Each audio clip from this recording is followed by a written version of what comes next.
নমস্কার, গৌরী আফটার 60 চ্যানেলে তোমাদের সকলকে স্বাগত। আজ আমি একটা খুব কম তেলে নিরামিষ পদ করতে চলেছি। আশা করি তোমাদের অনেকেরই এই সুস্বাদু যে রেসিপিটি তা আমাদের কাজে লাগবে। তোমরা আমার সঙ্গে থাকো, দেখতে থাকো। একদম কচি লাউ আর এই সয়া চাংস দিয়েই তৈরি করব আজকে সুস্বাদু একটি নিরামিষ পদ। তোমরা দেখো, এইভাবে আমি লাউটাকে কুটে নিয়েছি আর এই সয়াবিনটা হালকা সেদ্ধ করেছি। দেখো, জল এমন রেখেছি যাতে সয়াবিন আর জল মানে পুরো মোটামুটি একদম সেম হয়ে যায়। এইটুকুনি জল রয়েছে। একটু 1 চিমটে নুন দিয়ে কিন্তু আমি এই কটা সয়াবিন হালকা করে সেদ্ধ করে নিয়েছি। এবার দিয়ে দেব খুব সামান্য কিন্তু তেল। ব্যাস, গরম হয়ে গেছে। এবার 1/2 চামচ মতন দিয়ে দিলাম কালো জিরে, একটা শুকনো লঙ্কা ফাটিয়ে দিলাম না, দিয়ে দিলাম তেজপাতা। এইবারে এই সেদ্ধ করা সয়াবিনটা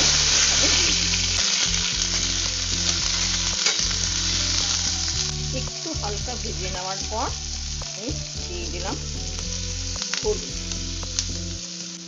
এরপর দিয়ে দিচ্ছি 1 চামচ মতন, মানে টিস্পুনের 1 চামচ মতন জিরের গুঁড়ো। আর দিয়ে দিলাম নুন। নুনটা বুঝেই দিলাম, কেননা সয়াবিনটা যখন সেদ্ধ করেছি তখন তোমাদের জানিয়েছি যে আমি হালকা করে এতে অল্প 1 চিমটে নুন দিয়ে সয়াবিনটা সেদ্ধ করেছিলাম। ব্যাস, হয়ে গেল। একটু নাড়াচাড়ার পর এবার আমি দিয়ে দেবো লাউ। পর এসে এবার আমি লাউটা মিশিয়ে দিচ্ছি। ভীষণ সিম্পল রান্না। তোমরা যারা অল্প তেলে কোনো ভালো একটা সুস্বাদু রেসিপি খেতে চাও তারা এটা করে দেখতেই পারো। এরপর আমি একে শুধু নাড়াচাড়া করব আর একটু করে চাপা দেবো, দিয়ে এটাকে ভালো করে কষিয়ে নেব। এখন ঢাকা দিয়ে দিয়ে আমি এটাকে শুধু কষাবো। দেখো, বেশ কিছুক্ষণ বাদে আবার ফিরে এলাম ঢাকনা তুলে। আমি কিন্তু একটুও কোনো জল ইউজ করিনি, কিচ্ছু না। এই যে লাউয়ের থেকেই জল বেরিয়েছে। আসলে যারা আমার ভিডিও দেখো তারা হয়তো জানো, আমি এরকম বলা আছে আমার যে যখনই মানে অল্প তেলে রান্না হয় না, তখন একটু ধৈর্য ধরে রান্নাটা করতে হয়, সিমে রেখে রেখে রান্নাটা করতে হয়।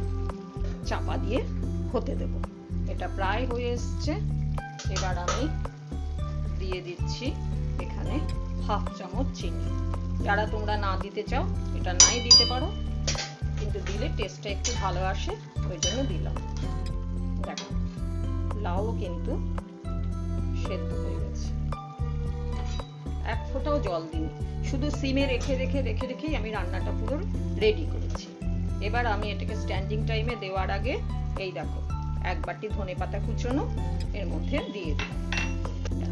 একটু নেড়ে চেড়ে আমি কিন্তু এটাকে অফ করে স্ট্যান্ডিং টাইমে বেশ খানিকক্ষণ রেখে দিচ্ছি। এবার স্ট্যান্ডিং টাইমে বেশ কিছুক্ষণ থাকবে। বেশ কিছুক্ষণ স্ট্যান্ডিং টাইমে থাকার পর এবার দেখো ফিরে এলাম। এই আমার সয়া দিয়ে লাউয়ের তরকারির এই হচ্ছে তার লুক। এবার আমি এটাকে বাটিতে রাখছি। এই রেডি হয়ে গেল সয়া চাংস দিয়ে লাউয়ের তরকারিটি। খুব অল্প তেলে রান্না।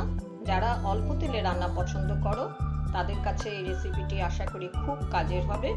তোমরা আমার পাশে থেকো, কমেন্ট করে জানিও, লাইক করো। আর যদি তোমাদের আমার এই সমস্ত রান্নাগুলো ভালো লাগে তাহলে অবশ্যই একটা সাবস্ক্রাইব করে দিও। সকলকে অনেক অনেক ধন্যবাদ।